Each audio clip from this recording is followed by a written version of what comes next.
listening to the Educated Cowgirl podcast, episode 19. Hey Cowgirls, it has been a minute since I have put out a new episode, but I am back with a super fun episode today. I am so excited to share my conversation with a lady who is not only wise beyond her years, but is making such a big impact on the equine industry and helping connect the youth in NRHA all over the world. She has such a passion for helping grow their leadership skills and building the community so we can all learn from each other, and she truly represents what it means to be an educated cowgirl. Sara Honegger is the Director of Marketing, Youth, and Affiliate Programs at the National Reining Horse Association. I had so much fun connecting and talking with her again after the time we spent together in Italy last year at the NRHA European Futurity, which we will talk a little bit about in the episode. We talk about so many great things, from what programs NRHA offers to all youth who want to be involved, whether they compete or not, looking outside of ourselves to help make the industry better, making the right connections to learn from each other, and so much more. Her heart and kindness really shine through in this episode for what the industry has done for her personally and professionally. And I can't wait for y'all to hear. So, without further delay, let's get into my conversation with Sara. Hey, and welcome to the Educated Cowgirl podcast, hosted by yours truly. My name is Abby Carpenter, and I am a cowgirl and equestrian through and through. I started this podcast wanting to make more of an impact in the equine industry. That's why I am making it my mission to help promote the industry to the public through sharing my love for horses through education and bringing other experts and professionals onto the podcast with me to discuss important topics that impact the horse community. So whether you are a crazy horse lady like me, want to learn more about horses, or want to learn more about the industry, you've come to the right place. On this podcast, we will be talking about ownership, horsemanship, fitness, faith, breeds, and so much more. We believe that it doesn't matter what type of saddle you ride in or the breed of horse you may ride.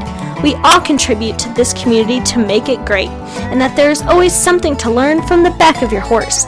So grab a coffee and get ready to take some notes, and let's get started. This is the Educated Cowgirl Podcast. All right, so welcome back, everyone. Today I'm very excited about who I have on the show. She is really making a difference for the future generations of the industry, but especially in reining. So Sara, go ahead and introduce yourself to the listeners, what you do, and a fun fact about yourself.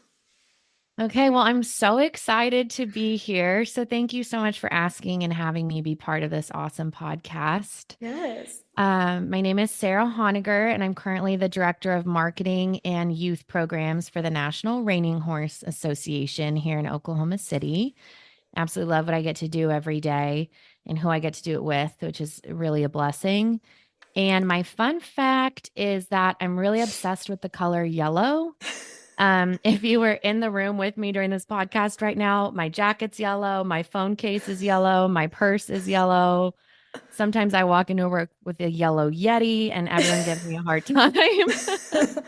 Yeah, nice. Yeah, no, you and my sister would be in great company because she also is obsessed with yellow, and we never let her not hear about it. So, See, I think it's random enough that people just, really harp on it for you, which I love. Yeah, perfect. Yeah, so thank you for agreeing. I'm so excited to get started.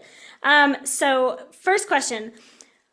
We've talked some in the past about your horse journey, but for those who don't know, can you tell us about your background with horses and growing up with them, and then how that led to your current role at NRHA? Yeah, I would love to. I love in your past podcast how you refer to it as a first generation cowgirl.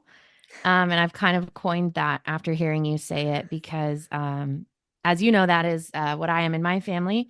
My parents grew up in Illinois, and my mom likes to say that she had a turtle, and that was the biggest pet they had. And so I was born in Los Angeles and just kind of had the bug, as I think a lot of us horse-loving women do. I was just born wanting to have a horse. All I wanted to do was take lessons and you had to be 5 years old in LA at the time, Mm-hmm. and I was not yet.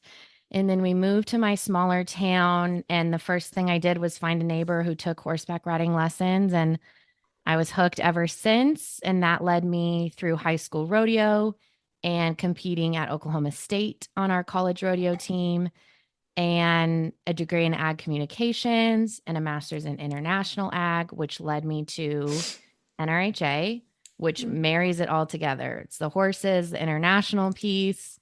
I've really, as you know, fallen in love with the youth side of our industry. And I feel Mm-hmm. like I kind of get to give back to maybe those youth that are first generation cowgirls as well, Mm-hmm. and cowboys. Yes. And yeah, so I really, really love it. And I'm so glad they found me, I guess. Great. No, that's perfect. Yeah, I love it. So as I mentioned before we hit record, I've talked about it previously on my podcast, and one of the big reasons I wanted to bring you on Mhm. is your passion for the future generations of this Mhm. industry and helping them succeed in the arena and helping grow the youth membership of NRHA, which you Mhm. mentioned has increased. But Mhm. you take that next step above and help them with leadership development that will prepare them for when they're adults. With all that you've done for youth in the States and Mhm. internationally, what has been the most rewarding part of working not only with the association, but specifically with the youth? That's such a good question. When you gave these to me earlier, this one really struck me because there's just so much. I mean, Mm-hmm. um, I had so many people who were mentors to me of all ages growing up, but I feel like this is kind of a sweet spot where you're almost the age of maybe some of their aunt even, or like an older sibling or something. You're not so far removed from it, so you Mm-hmm. can really relate and understand what they're going through, but also hopefully help them through some difficult times.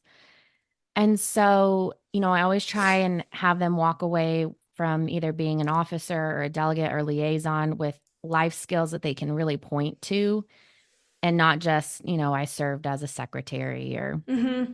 I was a liaison, but be able to go in a future job interview or scholarship interview or something and be able to point to situations like, I really grew as a person when XYZ happened, or I Mm-hmm. really gained this skill through XYZ.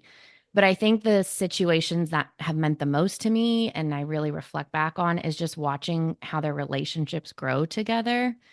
I mean, they really become a family. I mean, Mm-hmm. you and I both grew up in this world, and I know we still have lifelong friends we've made from it. And Yeah. I'm really at the start of that. I get to see where all that begins. And for those listening, Abby and I got to be together at the Global Youth Reigning Cup in Italy. And, we're sitting there and there's flags from all over the world. There's 15 countries, I believe. Mm-hmm. Mm-hmm. And, there's language barriers and people might not even understand what everyone is saying, but we're all in there and you all know how much it means to everyone to be there. You Mm-hmm. know that whether you understand everything or not, the connection and love you have for these horses is the same, no Right. matter what language you speak, what arena you're in, what country you're in. And, seeing them still talk to each other on Instagram after that event and eat gelato together, Yeah. all I like to call them core memories that they're really Mm-hmm. building together. And when they're 50, 80, however years old, they're going to reflect back and think of NRHA and NRHYA specifically as where all of that started for them. And I think it's so special to see and so special to be a part of, even if it's just a small part. Yeah, no, no, I completely agree with that. Like watching those kids last year, like they were competing against each other, but like they really like just connected, and it was just because of the horse and Hmm. the fact that yes, none of them really, some of them spoke English, but then some of them didn't, and they were a little bit shyer, but like because of the fact Hmm. that they were all riding these incredible horses, they were able to help each other and really connect and compete well and be good sportsmen. So that was great. Yeah. Yeah, it's really beautiful to see. And I think youth are so much better than adults at, if you give them an opportunity to connect, they're going to. Mm-hmm. I think as we get older, you get a little don't know if more shy, but just kind of more reserved. It feels a little scarier to sometimes make a new friend in a new environment. Hmm. And they just don't let anything stop them. You Yeah. give them a pizza party and suddenly they all leave and they know everything about each other and they're connected for 20 years. And I think Yeah. it's really beautiful. Yeah, I'm envious when I see a little kid that can just like walk up and start playing automatically with some brand new kid that they met. Yeah. It makes me a little bit envious. I'm like, can I go back to that time? Yeah, you're exactly right. I guess they have no inhibitions and, they know that such a huge part of them is, in this example, the horse, and that's Hmm. enough, which is Yeah, really beautiful. yeah, so good, so good. So many programs that the youth Hmm. offers and NRHA offers, but one in particular that you promote is the Varsity Reining Club, which I think is so great for every youth involved, even if they don't necessarily ride, but they can still be involved with NRHA. Can you dive a little more into the what that program is for those who may not have heard about it and what the mission is behind it and how kids can join? Yeah, absolutely. I love that you brought up this program because it, is near and dear to me as well. Mm-hmm. So Varsity Raining Club is a way for youth members to earn points for things that they're already doing. And then at the end of the year, we award scholarships in a 13 and under age category and a 14 and 18 age category. Um, so they have two opportunities with these points. They get to turn them in for prizes like t-shirts. Some have earned a belt buckle. Some get their futurity stall paid for. Mm-hmm. Some just want a pair of socks with NRHYA on them. So they get to turn it in for prizes, which they love, and they're awarded scholarships, which we know the parents love. Mm-hmm. Mm-hmm. And the activities are really easy. It's, getting good grades, which most of our youth already are doing. They're so highly motivated in and out of the show pen. Um, doing artwork and turning it in, and it's all online. So they just take pictures of it and submit it. Mm-hmm. Volunteering at a horse show or just in their community or taking a photograph. So there's things across the gamut, whether they're, really motivated in a classroom or out of the classroom. And there's Mm-hmm. really cool rewards.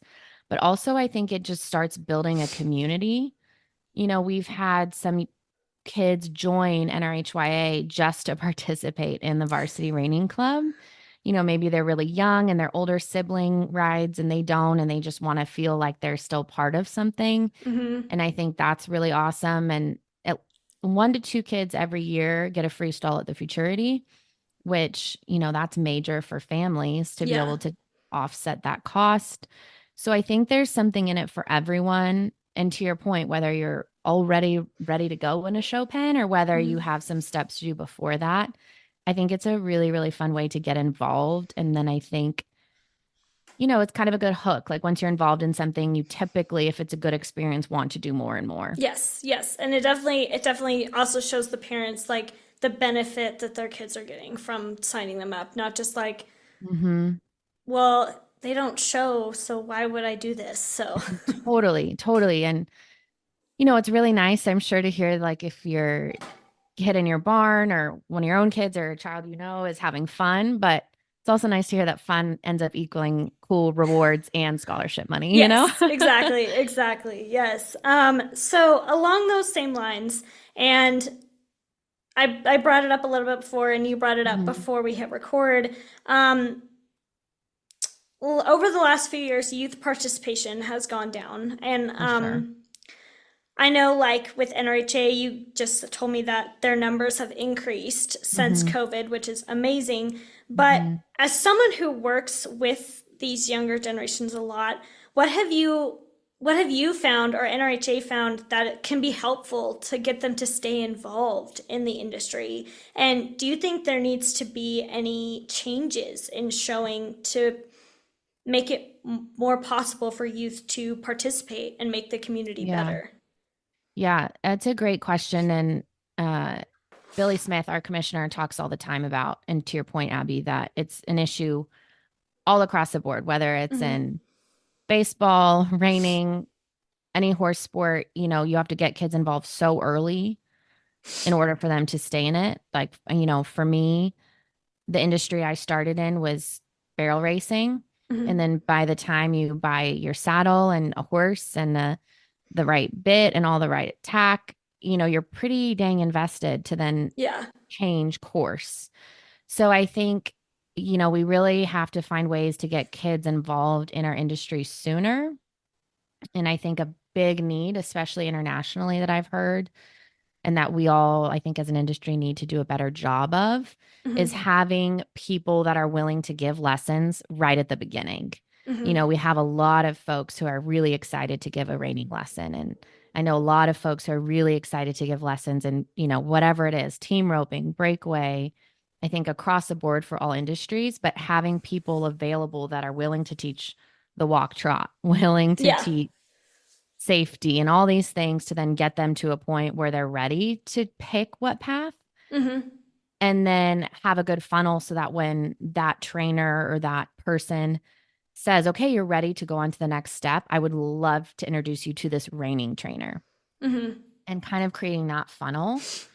But NRHA has actually done some really neat things in the last couple years to also lower the cost once youth already know about reining and participate. Mm-hmm. So they've made it where they can actually receive remuneration from trainers. So whether that's, I don't know, money off of their board or money off of their show fees for working for trainers, and it does not affect their non-pro or youth status. So that was a rule change submitted by our non-pro committee that I think was really major. Yeah. So then if you're a parent who's hesitant about the cost, which of course horses in this sport, Yeah. it can be expensive, no doubt. Yes. And so being able to point to something to offset that, I think is really, really helpful and has certainly Mm-hmm. helped our numbers, I believe. And youth riders in our association are also allowed to ride horses they don't own in certain classes. We have Green Rainer for those just starting. They've earned less Mm-hmm. than $500. We have a rookie. We have a youth unrestricted. And so I think and I hope, being able to broaden our education that all of these things exist could Yeah. get more youth an opportunity to try our industry out and then hopefully fall in love with the community, you know, really see that our professionals love to give back to our community and want to help. And it's such a great environment for families to be a part of.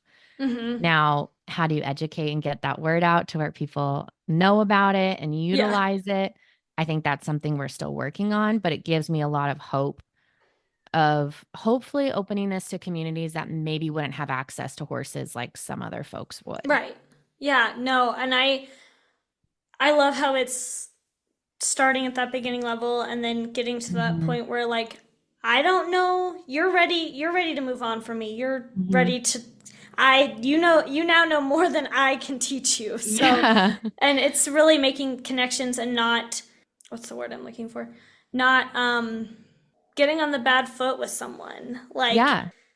that's why a lot of just to Hmm. say it, amateurs have left certain trainers Hmm. because they have toxic conflicts, and so Yeah. then there's a bad taste in their mouth, and then that's how rumors get spread and all that stuff. So Yeah. those connections are so important.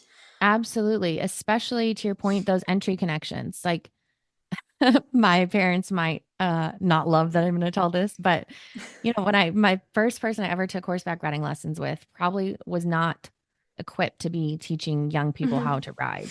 And I remember being there in one of my very first lessons, she went to help me on the horse and threw me off the other side of the horse Oh, onto jeez. the ground. And so anytime I think about the idea of this funnel and making sure that people have a safe way to start, and to your point, have a good experience that makes them think, wow, I really love that. And they recommend reining, that's clearly a really good community I Yeah. should be a part of. Like that whole thread is so important for it to all be a good experience, Mm-hmm. especially when it does cost a lot. If a parent has a bad experience, why would they want to keep participating? They're going to Right. go to a different industry or tell their child, maybe let's pick up a soccer ball or, who knows, but we want to be able to keep them in Yes. NRHA their whole life. Yeah, and to that point, when I had Madison on the podcast, she was talking about when she was first starting to learn to jump, she was like, "It's okay to learn on a safe horse." Like, Yes. Amen. Yes. And Yes. many of us don't, as you know. Yeah, yeah, no. Yeah, and then with like the program that you guys implemented where youth can receive remuneration without it affecting their non-pro status, Mhm. which was something that popped in my head, but Yeah.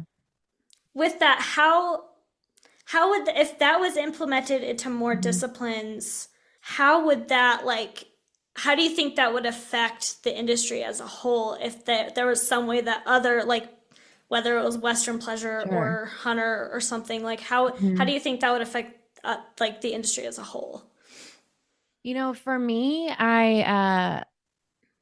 if Christy Landwehr listens to this, I'll steal her line that it's all breed, all discipline, and we should all be working together. Yeah. So I think anytime that we can create more opportunities for youth to be involved in the equine industry, the better Mm-hmm. for us all. Yeah. Like I mentioned, grew up in rodeo, but all of my best barrel racing horses and breakaway horses were ex-reiners or cutters. Mm-hmm. Um, I was really fortunate in that way. So whatever industry youth are going into, if they fall in love with the horse and fall in love with this community, who's to say what industry they might fall into? I Mm-hmm. never thought I'd be in the reining industry, and here I am. And so I think we should really be lifting all of them up. And if every industry had more entry points for youth to make it Mm-hmm. affordable, to Yeah. make them have easier access to safe professionals, like we mentioned, I think it genuinely will positively affect all of our industries across the board. We'll have better horsemen when they grow up. We'll have Mm-hmm. more fans in general of the equine industry, which we can Mm-hmm. always use. Yes. And we'll have more advocates for it across the board as well, which I Mm-hmm. think is important. So I think it's just a win for everybody. Even if we don't all do it the same, I think we could all learn something from each other too. So maybe Mm-hmm. there's other industries who even do it better, but I think it's certainly a good starting point. Um, NRHA also, I don't remember if it was last year or the year before, made it where non pros can also receive sponsorships Mm-hmm. and it doesn't affect their non pro status. Mm-hmm. And I think that's a big deal too. I've already had some youth call me and they go to their local tire shop and they get sponsored. And, Yeah. if that can keep our youth in the industry long enough to then become non pros in whatever sport, to your Yeah. point, become non pros, maybe become trainers because we Mm-hmm. certainly need more Yes. professionals as well. Um, Owners, breeders, vets, Yeah.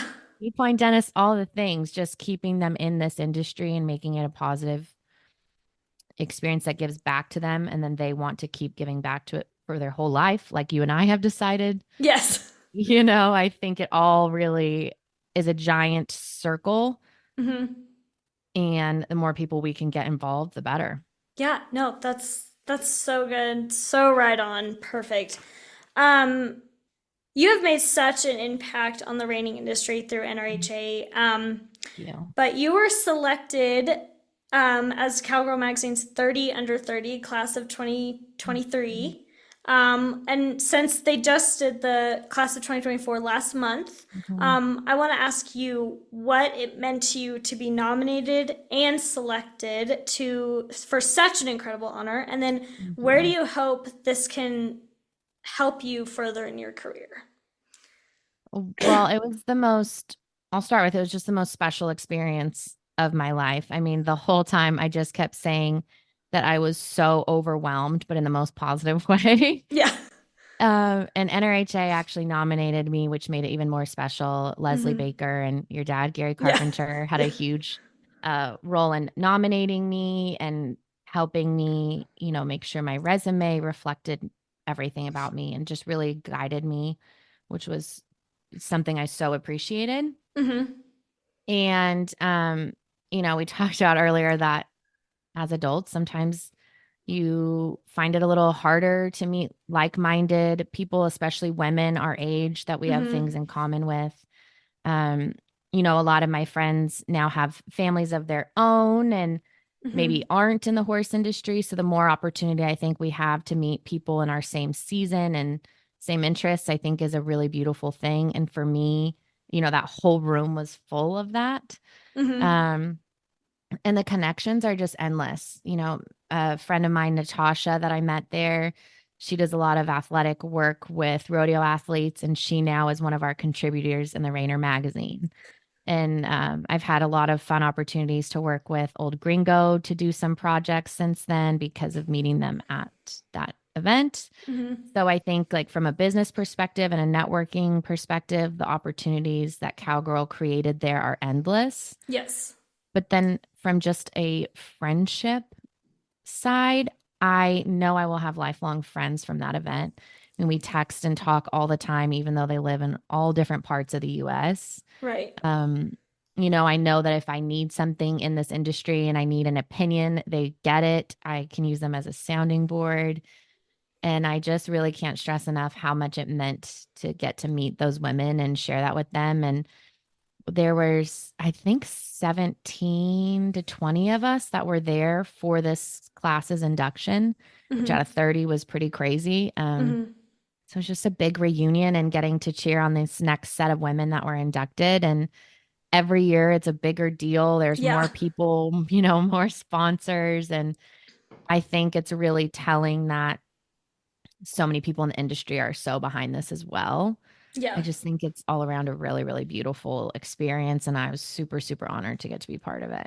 Oh, that's so great. It's truly like every year when the list comes out, it really kind of opens my eyes to some parts of the industry, not just the Hmm. Western industry, that I had no idea about. And so I'm like, Same. oh, that's so cool. But yeah.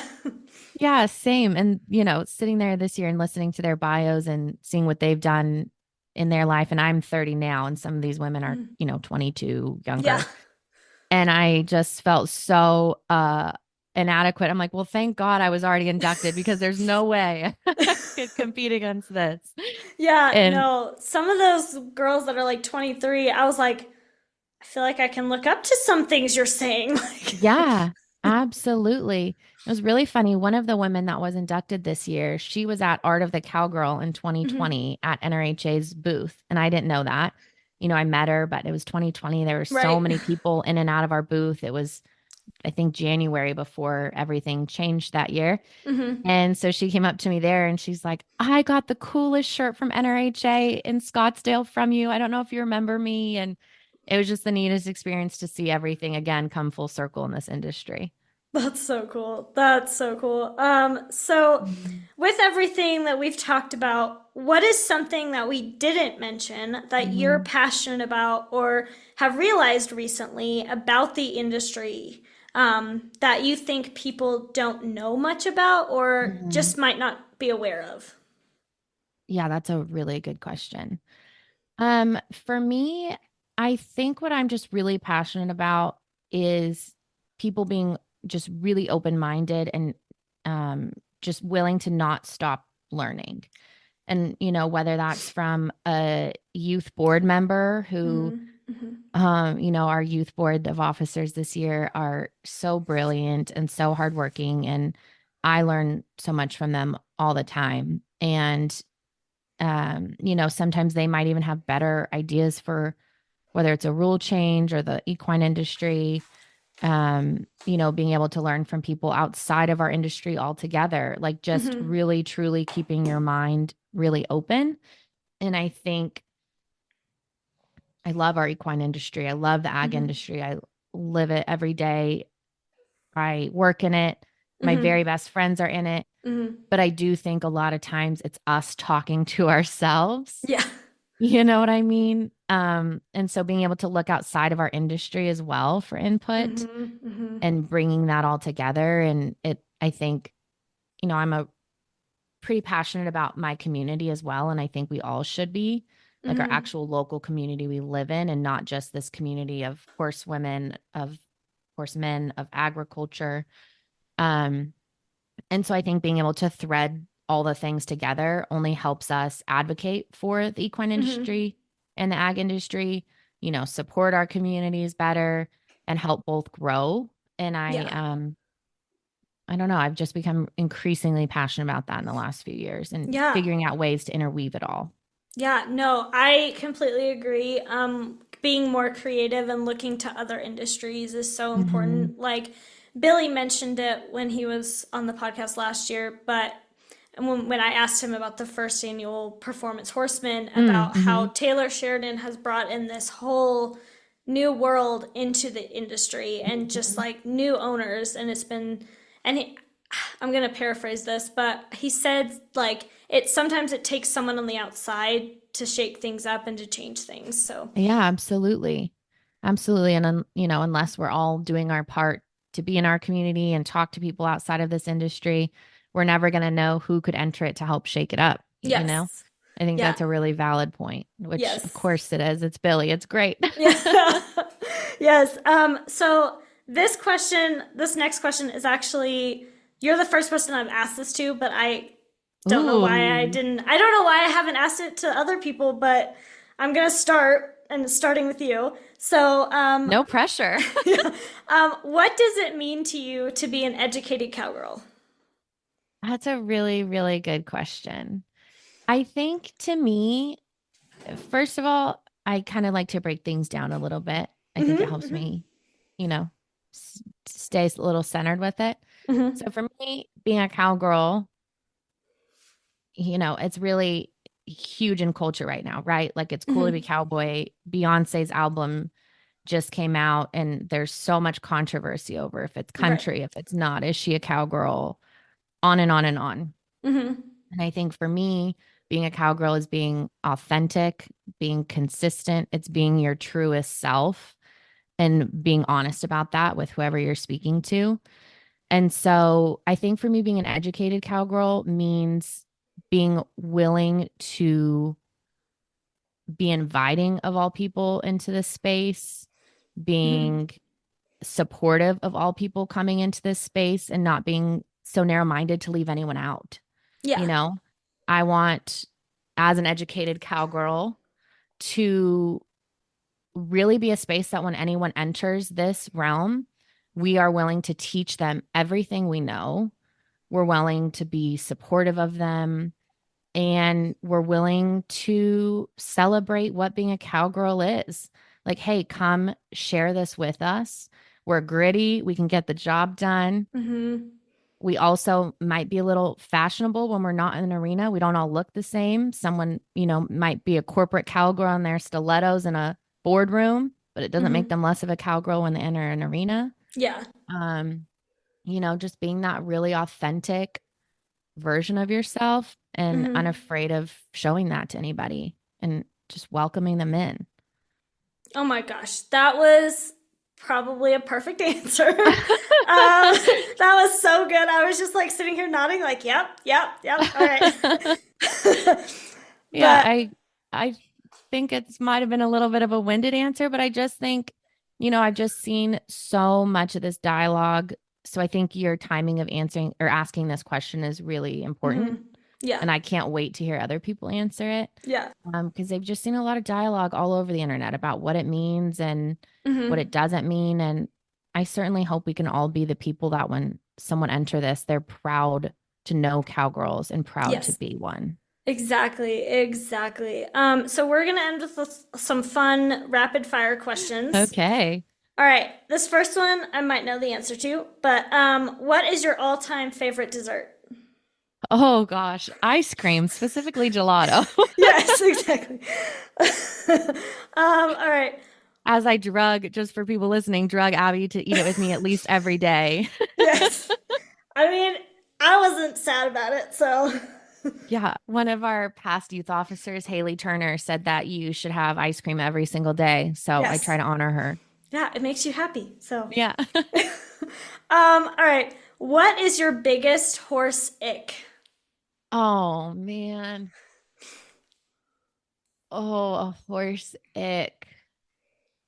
I think anytime anyone comes out of a pen and blames their horse for what happened in it, Oh yeah. across all disciplines. My Yeah. parents always really harped on me to not be that way. And the moment I see that, it's an ick I can't undo. Oh yeah. No, it's the worst. Mm-hmm. Yeah. A good question. Yeah. What has been your favorite country that you've traveled to so far? Ooh, that's a good question. For NRHA, It can be anywhere for anything. Okay, well, all two parts. My favorite one I've just visited personally is Israel. I loved the people I met there.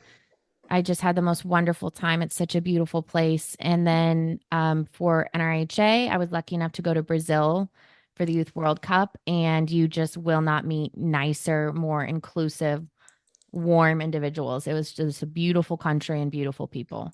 Great. And beautiful horses too. We can't leave those out. Yes. And my mom is actually leaving for Brazil with Mindy Smith on Monday. So they're going to have some vacation time down there. So they're going to have the best time. I can't wait to hear those stories. Yes. So what is number one on your bucket list? Ooh, I really would love to go see Greece, and I'm not sure what it is about it, but I think about it all the time and it's super high up there. So I think I have to figure out a way to make that happen. Oh, yeah, for sure. It looks so beautiful from what I've seen too. Yeah. The colors, the water, I can't handle it. It's beautiful. Yeah. 2 of my 3 sisters have both been there. So I don't know why I haven't. That's what I'm saying. We need to go. Yeah, exactly. So Sara, this has been so much fun talking to you today, and you have so much knowledge, and you're so passionate about this industry and about reining and the youth. If people want to find you or more information about NRHYA, where can they go, either on social media or the website? Well, I love connecting with people in all forms of media. So whether someone uses Facebook, Instagram, LinkedIn, I'd love to get to know them. And all of my handles are just Sara Honegger. Mm-hmm. And as far as NRHYA, I would love people to follow us, to be involved with our community online. And NRHYA and NRHA both have Instagram, Facebook, and TikTok. So regardless of what kind of media you like consuming the most, or maybe all of them, we would love to have you join our community. Great. So great. Thank you so much, Sara. Thank you for having me on. It's been so fun and really an honor to get to be part of this podcast. Wow, didn't you just love everything Sara had to say? And this is definitely an episode you will want to replay over and over again, as she has so much wisdom and heart for what she does. How being a cowgirl can look like so many things. But at the end of the day, if you are honest and true to who you are, you will succeed, whether it's in the boardroom or in the arena. If you would like to connect with Sara or find more information about NRHA, NRHYA, and the programs they offer, I have put all the links she mentioned in the show notes. If you could also do me one more favor, if you loved this episode, would you please show me by sharing it with your friends and others through your social media, and don't forget to tag me at The Educated Cowgirl. Make sure you hit that follow button on Apple Podcasts, Spotify, or however you listen to this show. And what would be really awesome is if you could please leave me a rating and review on Apple Podcasts and tell me what you think of the episode and the show. Thank you so much for joining me for this episode of the Educated Cowgirl podcast. I hope you enjoyed it, learned something new, and will come back for more. But for now, stay blessed and ride on, cowgirls.